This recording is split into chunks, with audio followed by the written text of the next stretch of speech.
설교를 하다 보면 때가 되면 이제 다시 복음서를 공부하고 싶은 생각이 듭니다. 그래서 오늘부터 복음서 강해 누가복음을 하려고 했는데 또 다른 이유가 있었습니다. 어떤 분들이 목사님 강해 설교가 듣고 싶어요. 목사님 강해 설교가 더 강하신데 강해 설교하고 싶어요. 그렇게 얘기를 하셨습니다. 예전에는 또 주제 설교 좀 해주세요. 강해 설교 이제 그만하고 지겨워요. 마음속으로 그렇게 하신 분이 계신 것 같아서 또 올해는 주제 설교 해야 되겠다 했는데 또 강해 설교 해달라고 또 그러니까 또 제가 마음이 약해서 강해 설교 그럼 이참에 해야 되겠다 이렇게 정했습니다. 22사장까지 누가복음이 있으니까 올해 계속해도 다 마칠 수 있을까 못 마칠까 하는 생각이 듭니다. 또 한참 들으시다가 아이 지겨워 또 주제 설교해 주세요라고 말씀하시면 그때 제가 그 말씀을 무시하도록 하겠습니다. 자꾸 저도 왔다 갔다 하기 힘드니까. 그러니까 하여튼 말씀을 잘 듣고 여러분 피차 은혜 받을 수 있기를 주님의 이름으로 축원합니다.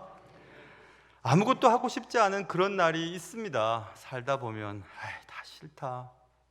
저희 모친 돌아가시기 전에 한 55세쯤 되셨을 땐가 60세 넘으셨던가 그때는 그렇게 열심히 밥하시던 분이 밥하기 싫다 그러시더라고요. 하루 3번 밥하기 싫다 뭐 그러셨던 적이 있었습니다.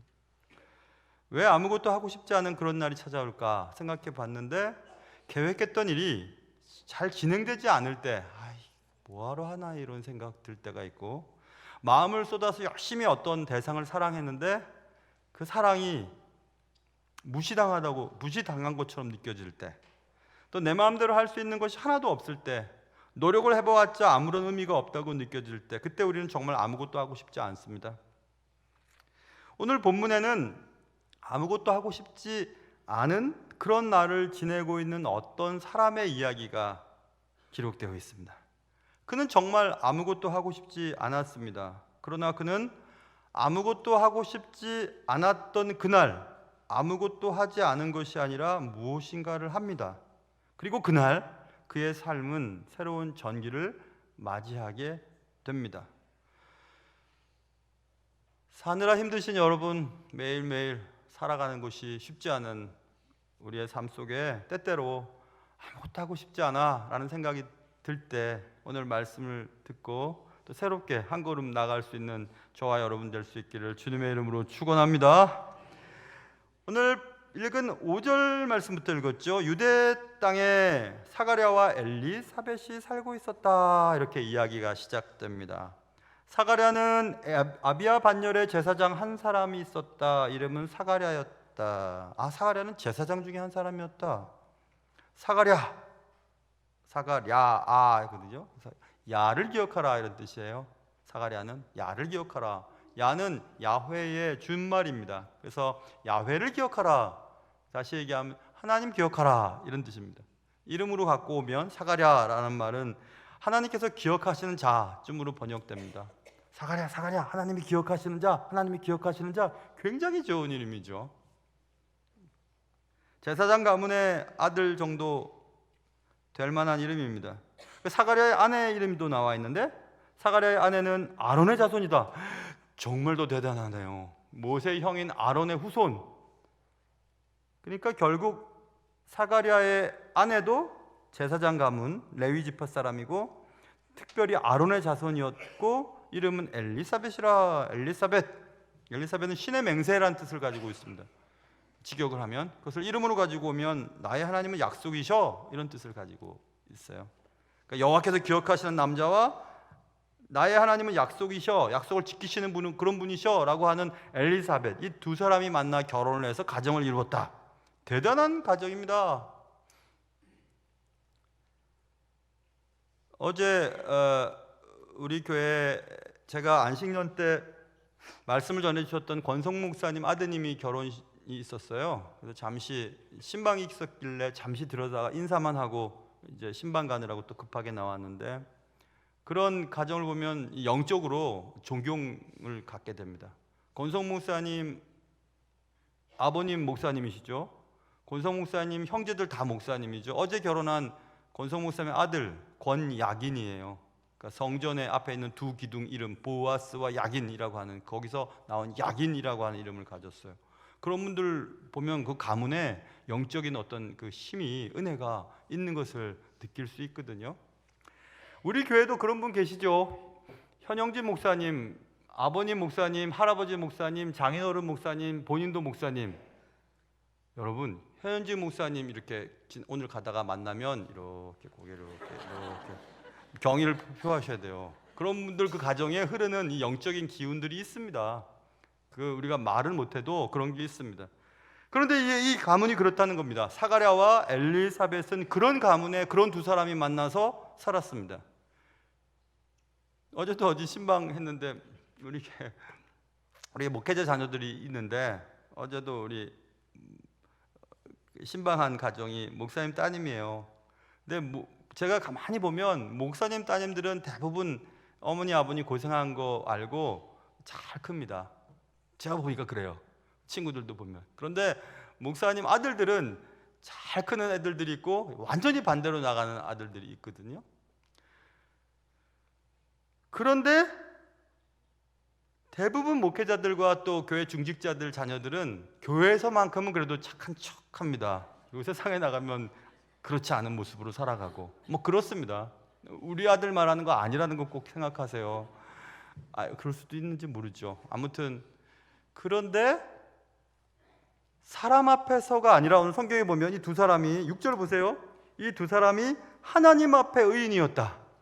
하나님 앞에 의인이었답니다. 사람 앞에 의인이 아니고 하나님 앞에 의인이었다. 주의 모든 계명과 규례대로 흠이 없이 행하였다. 이렇게 써 있습니다. 굉장히 괜찮은 사람입니다. 신앙적으로 거의 완벽한 신앙의 가정이었습니다.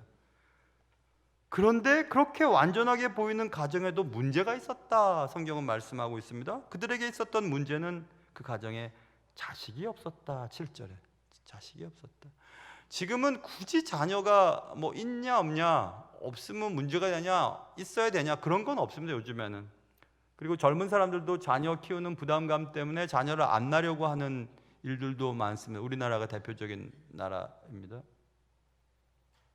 그러나 그때로 돌아가 보면 그때의 불임, 난임은 영어에서 barren이라는 뜻이 있잖아요. barren은 씨가 없다는 뜻인데, 그래서 임신으로 가면 불임이고, 일반적인 단어는 황무지, 불모지라는 뜻이에요.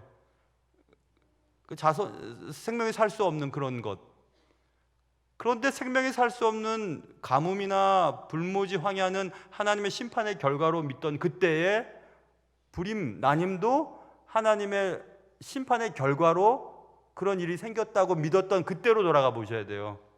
그런데 이런 신앙의 완벽한 가정, 축복의 가문에 하나님 앞에 의인으로 살고 있던, 주의 규례를 흠이 없이 지켰던 이 가정에 이런 문제가 생긴 겁니다. 결혼을 막 했을 때 동네 사람들이 아직 소식 없어요? 소식 있겠죠. 뭐 결혼한 지 얼마 안 됐으니까. 3년이 지나고 5년이 지났는데 아직 소식이 없어요? 글쎄 기도는 하고 있는데요. 아직 주님이 안 주셨네요. 이렇게 시간이 지나면서 어디까지 왔냐 하면 오늘 본문에 두 사람의 나이가 많더라. 이렇게까지 왔어요. 시간이 이렇게 많이 지났습니다. 처음에는 약간 당황했을 겁니다. 하나님 믿는 가문의 자녀들이고 하나님 앞에 의인으로 살고 있고 주의 규례를 다 지켰는데 왜 이런 일이 생기는 건가요? 뭐 힘들게 뭘 쟁취해서 얻는 것도 아니고 그냥 결혼하면 건강한 사람들이면 그냥 자손들이 낳아야 되는데 이게 이렇게 힘든 일인가요? 하고 맨 처음에 당황하고 난처하고 분노하고, 그 다음에 생각나는 것은 이제 하나님 일 하기 싫어. 하나님 안 믿을래. 내가 그토록 기도하고 우리 가정에서 그렇게 원하는 것들 그거 하나도 이루어주지 못하시는 그런 하나님 믿는다고 무슨 소용이 있겠어? 이런 생각을 했습니다. 별것도 아니지 않습니까? 사실은 지금 보면. 그런데 그 별거 아닌 게 갖지 않은 자들에게는 그런 아픔이 있습니다. 저는 청년 때 대학 졸업한 해에 바로 결혼을 하고 또 군에 가고 또 은행원 할 때는 바로 아기가 있어서 가까운 교회를 다니고 모교회를 다니지 못해서 저는 이건 비밀인데요. 저는 집사님이 돼보질 못했어요. 그래서 저는 집사님을 너무 부러워합니다. 예전에 집에서 이렇게 막 나오는 야쿠르트 아줌마를 딱 만났어요. 근데 월요일 날 제가 목회자들은 쉬니까 낮에 남자가 돌아다니는 거 보면 휴가인 줄 알고, 이분이 휴가인 줄 알고 딱 저희 집 앞에 보니까 그 교패가 붙어져 있으니까 그분도 믿는 분인 것 같아요. 교회 다니시나 보죠? 그래서 제가 교회 다닙니다.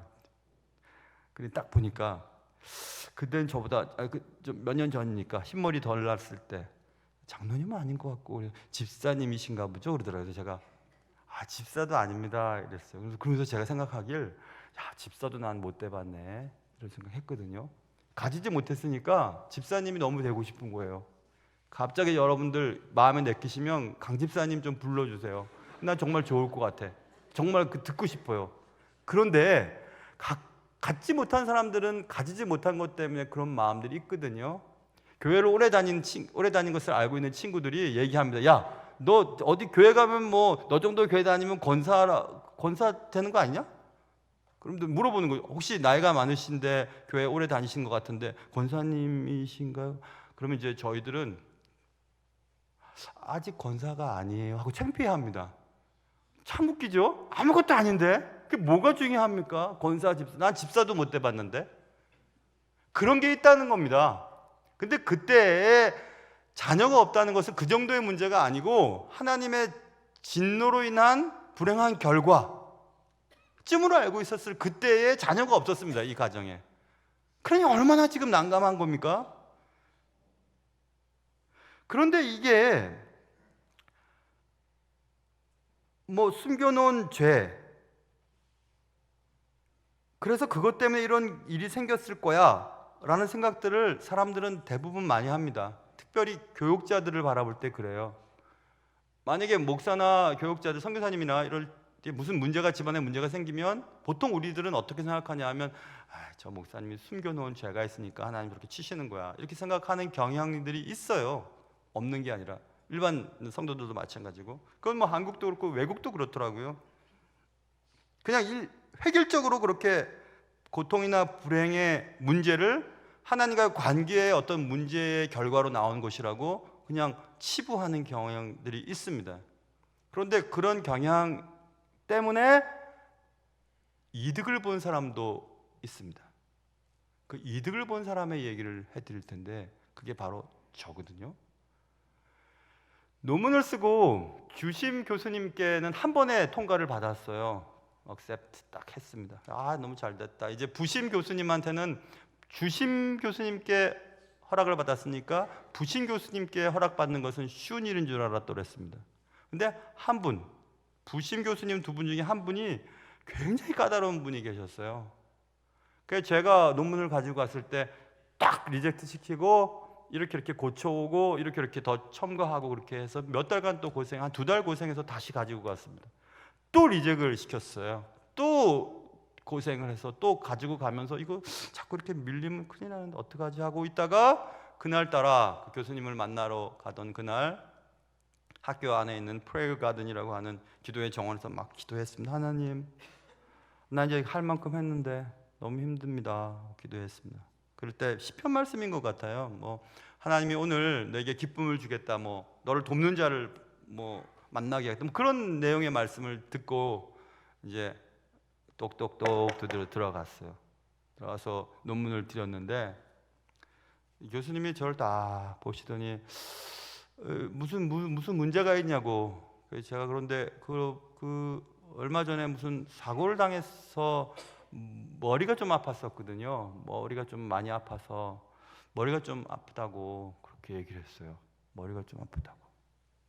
교수님이 그 말을 듣고 가만히 있었습니다. 가만히 있다가 몇 년 전에 논문 지도를 하던 어떤 학생이 머리가 아프다는 얘기를 했다.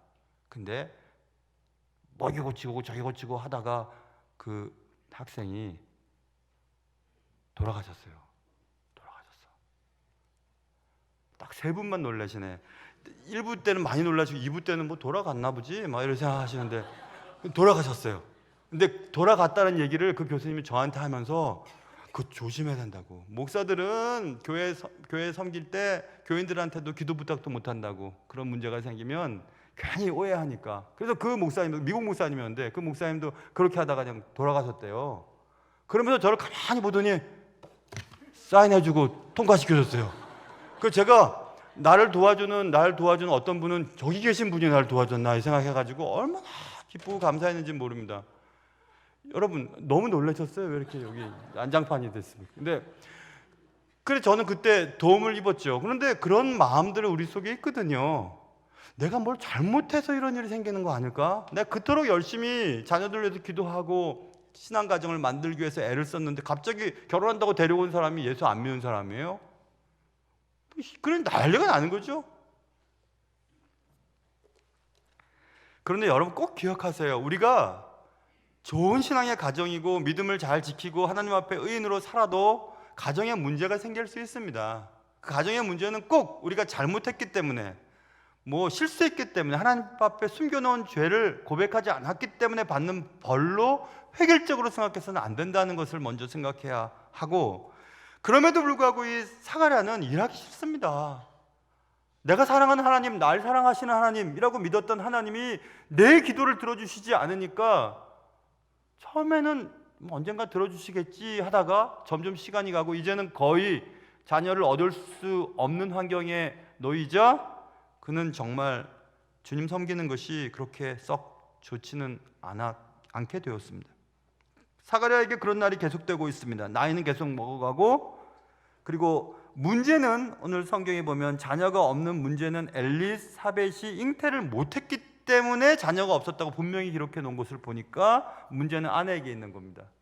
아내에게 문제가 있으니까 어떻게 하지도 못하는 겁니다. 제사장 가문이니까. 그리고 이 누가복음의 저자는 누가죠. 누가의 직업은 의사입니다. 의사 선생님이 이 난임과 불임의 이유는 아내에게 있다, 여자에게 있다고 얘기한 것을 보니까 분명한 것 같아요. 그래서 지금 이런 날이 계속되고 있었습니다. 그런데 그런 날이 진행되고 있을 때에 8절 보면 마침 이런 날.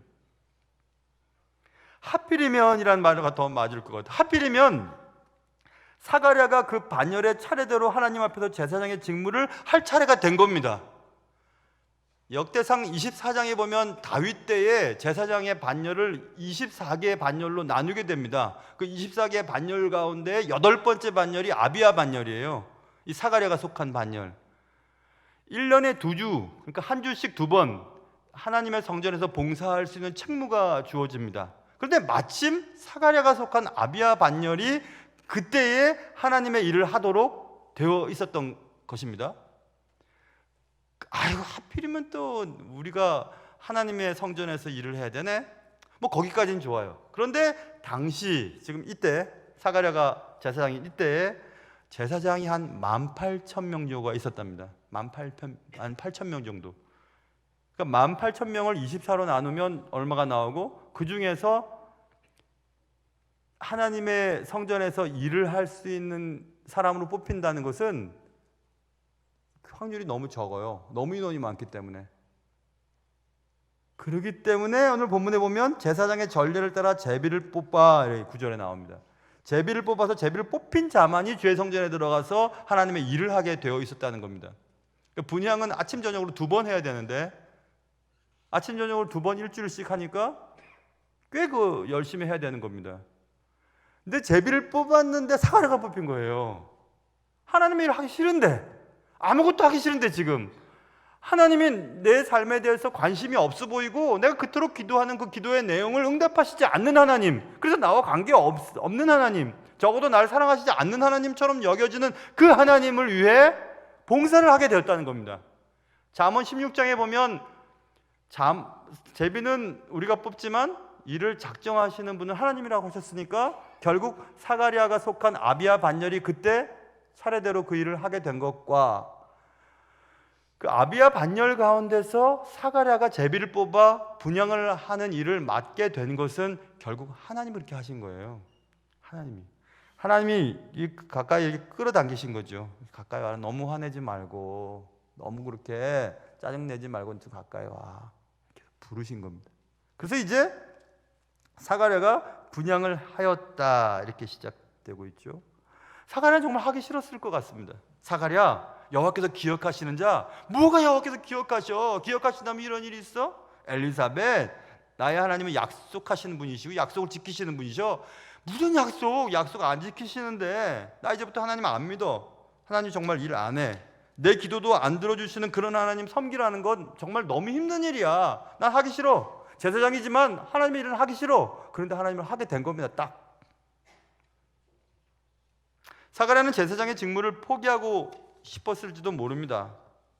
한번 생각해 보세요. 사람들이 일반적인 사람들에게도 흔히 있는 것들이 제사장 가문의 제사장 사람들이라고, 제사장 사람이고 예수를 잘 믿는다고, 하나님을 잘 믿는다고 하지만 저런 일이 생기는 거 보면 아니야 분명히 무슨 일이 있는 것 같아. 쑥쑥쑥거리고 저러면서 무슨 하나님의 일을 하는 게 이상하지 않아? 이런 예를 하죠. 여러분, 우리가 하나님의 일을 위해서 교회 섬기고 또 열심히 봉사하고 헌금 열심히 하고 예배도 다 참석하고 교회 직분도 잘 감당했는데 사업이 망하거나 아이들이 길이 잘 안 열리거나 승진해서 떨어지거나 그러면 사람들이 막 쑥덕거립니다. 이거 저렇게 열심히 하면서도 저거 봐, 자기 집도 관리를 못하고 저거 봐 이런 얘기를 하든 안 하든 우리 마음속에 그런 마음들이 있거든요. 그런 마음이 있어요. 그래서 하기 싫습니다.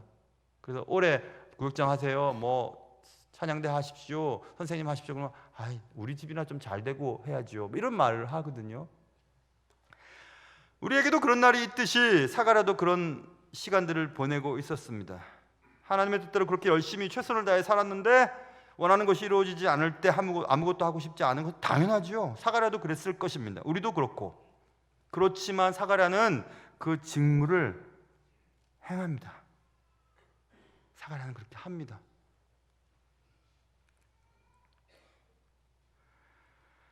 그 직분을 감당하면서 13절 보면 천사가 이제 그에게 나타나셔서 이렇게 여차여차 얘기할 때의 말을 들어보세요. 사가랴여 무서워하지 말아라. 너의 간구함이 들린지라. 사가랴는 일을 하고 싶지 않았고 하나님 앞에 기도했던 것들이 이루어지지 않아서 하나님께 짜증이 나고 하나님 앞에 분노도 생기고 섭섭한 마음도 있었지만 사가랴는 분향을 드리면서 그래도 기도했던 것 같아요. 뭐 그런 기도 안 했겠습니까? 그래, 과거에 우리 역사를 보면 아브라함도 아이 없었잖아. 근데 사라가 나중에 아기를 얻게 되잖아. 그 아이가 이삭 아니었어? 이삭 대단한 분. 야곱은 사랑했던 라헬로부터 아기가 없었고 라헬은 아기를 갖고 싶었지만 아기가 생기지 않았는데 나중에 갖게 됐는데 요셉이잖아, 요셉. 성전에 와서 계속 눈물 흘리며 기도하던 한나라고 하는 여자 있잖아. 그 여자는 정말 아이를 갖고 싶었는데 아이를 주시지 않았어. 매일매일 기도하니까 엘리 제사장이 좀 술 취해서 성전에 들어오지 말고 나가라고 막 얘기하고 오해받을 만한 일들도 있었지. 근데 그의 아들은 사무엘 아니야? 뭐 그런 생각하면서 아무튼 하나님 좀 아이 주십시오, 이렇게 기도를 한 것 같습니다. 그래서 사가랴도 기도를 했고 그 기도를 하나님이 들었다 이렇게 말씀하고 있고, 사가랴가 상단 분향 직무를 감당하는 동안 밖에서는 10절 보세요. 모든 백성은 그 분향하는 시간에 밖에서 기도했다. 백성들도 왜 모르겠습니까? 물론 쑥뚝쑥뚝 거리지만 그래, 사가랴 얼마나 마음이 아프겠어. 저런 상황 가운데서 하나님의 일을 하는 걸 보니까 얼마나 힘들겠어. 그래서 밖에서 기도하는 분들이 계셨던 것 같습니다. 밖에서도 기도하고 본인도 기도하고. 사랑하는 성도 여러분, 우리가 아무 일도 하기 싫을 때가 있습니다. 교회 가는 것도 싫고 하나님의 일은 정말 하기 싫고, 그럴 때라도 하나님 맡기신 일은 하셔야 돼요. 그리고 기도도 하셔야 됩니다. 그러면 때가 되면 하나님께서 우리의 소원하는 것들을 이루어 주시는 때가 있기 때문에 그렇습니다.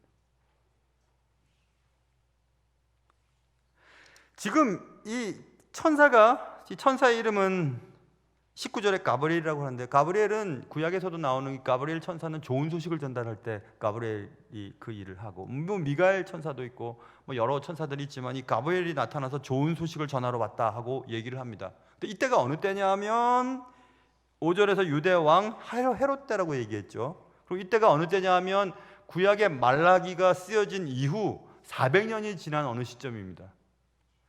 구약의 말라기 이후에 복음서가 쓰여진, 그 전에 예수 그리스도 그리고 세례 요한, 오늘 본문에 나오는 세례 요한이 오는 그때가 한 400년쯤 간격이 있습니다. 그래서 400년의 간격을 일반적으로는 암흑기라고 합니다. 하나님의 나타나심도 없고 예언자의 예언도 없고 특별한 어떤 하나님의 인도하심이 없는 것 같은, 이스라엘 역사 속에서 그냥 잠잠한 하나님의 움직이심이 없는 그 시간을 암흑기라고 하거든요. 암흑기. 물론 젊은 학자들로부터 그 암흑기 아니다, 갈라져서 봐봐, 때가 참에 하나님께서 예수 그리스도를 이 땅에 보내시는 그 장면에서 때가 참에, 그러니까 때, 하나님이 말라기 이후에 복음이 시작될 때의 그 사이에 제국들이 일어났다 없어졌다 하면서 로마 제국을 통해서 나라가 통일되고, 로마 시대 때 길들이 닦여지고 언어가 헬란말로 통일이 되면서 그때가 되었을 때 하나님이 예수 그리스도를 보내셔서 그의 제자들이 복음을 전달할 수 있는 여러 가지 준비를 하신 기간이다. 그래서 준비기라고 합니다. 암흑기라고도 하고 준비기라고도 해요. 어찌됐든 그 400년간은 하나님의 임재하심과 나타나심과 말씀이 전혀 없는 그런 시대였습니다. 그리고 유대 그때 왕이 헤롯 왕이었다고 써있죠. 헤롯이 얼마나 포악하고 잔인한 왕이었는지 역사서에 나옵니다. 심지어는 당대에 일반 사람들이 속담이 있었답니다. 그 속담을 기록한 것을 저도 기록해 두었어요. 어떤 학자가 그 당시에 속담을 발견해서 기록했는데, 거기 영어로 이제 써 있는데, 그 학자가 safe는 안전하다는 거죠. To be Herod pig. 헤롯의 돼지가 되는 게 안전하답니다. Than his son. 그의 아들이 되느니 차라리 그의 돼지가 되는 게 더 안전하다고 할 만큼 그의 자녀들도 막 죽였어요. 아주 포악하고 힘든 세상을 살고 있던 그때에 그 암흑기가 지나고 준비기가 끝나고 처음 주의 천사를 통해 하나님의 말씀이 전달된 사건이 이 사건이거든요. 그 엄청난 사건입니다. 근데 이 사건이 사가랴에게 나타난 겁니다. 그러니 정말 너무 감사하고 너무 기쁜 일들이 지금 사가랴를 통해서 사가랴의 삶에 나타나게 된 것입니다.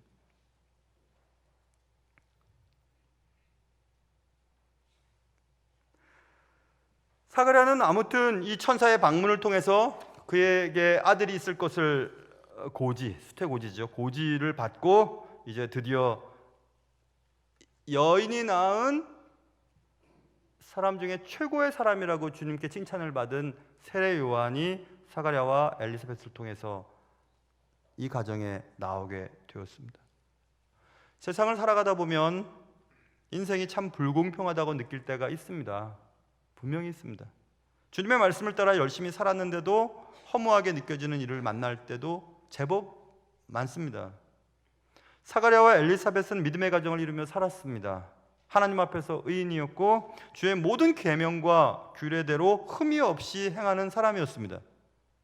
그러나 그들에게도 문제는 있었습니다. 남들에게 모두 있는 것, 그렇게 어려운 것 같지 않은 것, 그것이 없었습니다. 그래서 당황했습니다. 수치스러웠습니다. 그리고 하나님 앞에 화가 났습니다. 그래서 하나님의 일이라면 하고 싶지 않았습니다. 아니, 그냥 매일매일 사는 게 그렇게 그냥 재밌지도 않았습니다. 참 불공평한 것 같습니다. 세상을 보면. 여러분, 지금 여기 이 가정은 잉태가 필요한 가정입니다. 그렇게 원했고 자식이 있어야 되니까, 그 당시 때로 돌아가 보면 그렇게 달라고 기도했고 또 사람들이 다 지켜보고 있고, 예수 믿는 가정이라면 잘 돼야지라고 하는 오늘날의 생각처럼, 제사장 가문이면 잘 돼야지, 하나님의 복을 받은 사람이라면 잘 돼야 되는 거 아니야? 우리가 있는 것도 없네. 잉태돼야 할 이 가정에는 잉태가 안 되고, 엘리사벳의 사촌인 마리아는 경험만 했지 결혼하지 않은 상태에서 잉태가 되어버립니다. 그게 도대체 뭡니까? 잉태돼야 될 가정은 잉태가 안 되고, 잉태가 안 돼야 될 가정은 잉태가 되는 것, 그런 일들이 세상에 참 많거든요. 많을 때마다 우리는 그러면 일하기 싫어서 그만두고 하나님 원망하고 하나님께 주먹질하고 그렇게 해야 할까 생각을 해봤습니다. 정말 불합리한 일들이 참 많습니다. 그래서 정말 아무것도 하고 싶지가 않네. 내 계획했던 건 하나도 안 되고 예수를 믿는다는 게 도대체 무슨 의미가 있는 것일까? 이런 생각이 들 때가 있습니다. 순서가 되었으니, 그래 맡겨졌으니까 하긴 해야 되겠지만 기쁨으로 하고 싶은 마음은 없었습니다. 그럼에도 불구하고 사가라는 직무를 행했고 그리고 기도했습니다.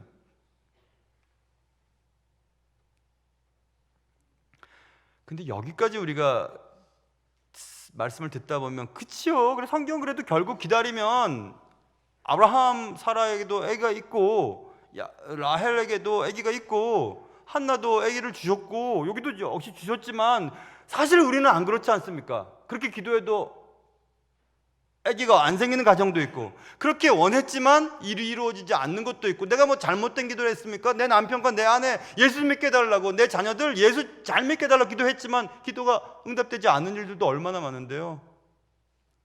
그럼 우리는 그건 그렇고 우리의 삶은 그렇지 않지 않습니까? 라고 또 뭐 듣고 싶지 않은 그런 마음이 들 수도 있습니다.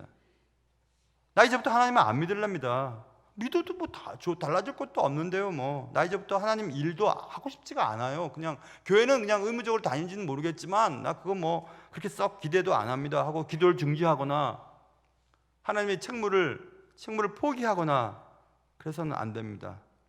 왜 그런 생각을 갑자기 하게 됐는지 일부 예배 설교를 하면서 깨닫게 되었어요. 갑자기 깨닫게 됐습니다. 뭘 깨달았냐면 여러분 이렇게 해서 이제 아들을 얻었어요. 그 아들은 정말 대단한 사람이었죠. 세례 요한이었습니다. 대단한 사람이었지만 그는 목이 잘려서 그냥 죽고 말아요. 주의 길을 예배하라. 그렇게 복음을 준비했던 그는 젊은 나이에 목이 잘려 죽습니다. 사가랴와 엘리사벳이 그토록 원했던 아들이 자기보다 앞서 갔어요. 모르죠. 세례 요한이 죽기 전에 부모 중에서 누가 떠났는지 안 떠났는지 그건 모르겠습니다. 그러나 이런 어찌 보면 인간적으로 보면 너무 비참하고 너무 불행한 인생을 맞이하게 되었습니다. 자식을 앞세우면 그 자식 가슴에 묻는다고 하죠. 그렇다면 이 아들이 하나님의 은혜로 얻은 게 행복한 일인가요? 아니면 아예 없었던 게 나을 뻔했나요? 그럼 어떻게 생각하세요? 저는 이런 관계라면 없는 게 나을 뻔한 것 같아요. 아들을 먼저 앞세우는 아버지의 마음과 어머니의 마음이라면 없었던 게 낫는데 근데 왜 기도했지? 왜 기도해서 하나님이 주셨지? 그래서 제가 생각했습니다. 아 그렇구나. 우리가 그토록 원하는 것들이 이루어지지 않는 게 과거와 현재와 미래를 보신 하나님 앞에 널 위한 거야 라면 안 주시는 게 당연하겠구나. 근데 우리는 주셔야 됩니다. 있어야 됩니다. 이번에 들어가야 합니다. 승진이 되어야 하고요. 이 사업은 성공해야 합니다. 그래야 되는 게 당연한 거 아니에요? 예수 믿는 가족이라면 그렇게 되는 거 아니에요? 라고 얘기하지만 그런데 그게 결국 나를 위한 게 아니라면 결국 나중에 차라리 그 일이 안 되는 게 좋을 뻔했다라고 생각한다면 어떻게 하시겠어요? 그래서 조금 믿음이 생겼어요. 아 그래 내가 그토록 원하는 일들이 내가 원하는 방식대로 이루어지지 않는다고 해서 하나님이 날 사랑하시지 않는 게 아니구나. 내가 그토록 원하는 일들이 내가 원하는 방식대로 이루어지지 않는다고 해서 하나님이 날 내버려 두신 게 아니구나. 내 자녀를 내버려 두신 게 아니구나. 내 인생을 나보다 더 사랑하시는 주님이, 내 아들을 내 딸을 나보다 더 사랑하시는 주님이 계획이 있으시겠구나 라는 것을 조금 믿게 됐습니다. 나는 세례 요한의 이 탄생을 기뻐했던 이 부모가 또 몇십 년 후에 당할 걸 생각했더라면 계속 기뻐할 수 있었을까 이런 생각을 해보았습니다. 물론 우리가 살다 보면 그런 생각이 들 때가 있습니다. 왜 하나님은 내 기도를 안 들어주시는 걸까? 주님의 말씀대로 열심히 살았는데 왜 내 자녀들을 이렇게 내버려 두시는 걸까? 왜 우리 가정은 이게 없는 걸까? 저게 없는 걸까? 생각하면서 당황하기도 하고 분노가 치밀어 오르기도 하고 그래서 다 하고 싶은 생각이 안 들 때도 있는 건 사실입니다. 그러나 육체적인 한계가 하나님을 제한하지는 못합니다. 하나님 하실 수 있으세요. 다 하실 수 있으십니다. 우리가 원하는 대로 들어주실 수도 있으세요. 그러나 하나님은 우리를 너무 사랑하시기 때문에 다 들어주실 수가 없으세요. 왜냐하면 우리를 위해서 그렇게 하시는 겁니다. 나는 아빠, 엄마라는 소리를 못 들을 거야 평생 하면서 희미해져 가던 그 꿈이 사가랴와 엘리사벳에게 설레는 현실이 됩니다. 아빠, 엄마라는 소리를 들었으니까. 그러나 그 아이를 가슴에 묻어야만 하는 것을 알았다면 어떻게 했을까 생각했습니다. 사랑하는 성도 여러분, 올해도 여러분 많이 기도하실 겁니다. 그리고 기도가 여러분이 원하는 대로 이루어질 수도 있고 안 이루어질 수도 있어요. 그러나 여러분 꼭 잊지 마세요. 하나님은 여러분을 너무 사랑하신다는 거. 그리고 여러분을 너무 사랑하기 때문에 여러분이 달라는 대로 다 주실 수 없다는 것. 그건 아빠, 엄마, 부모는 다 아셔요. 그 마음을. 그러니 아무것도 하고 싶지 않은 그런 날이 찾아와도 하나님 맡기신 일, 그것은 꼭 교회 일만을 말하는 건 아닙니다.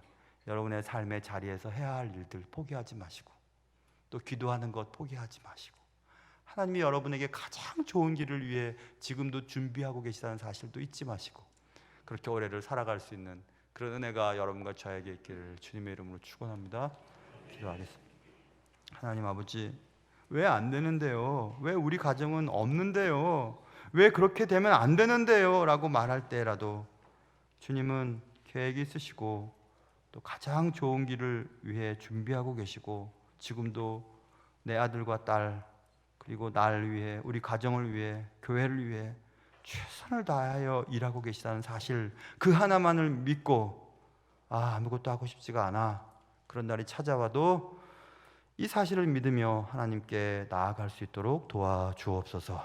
예수님의 이름으로 기도합니다.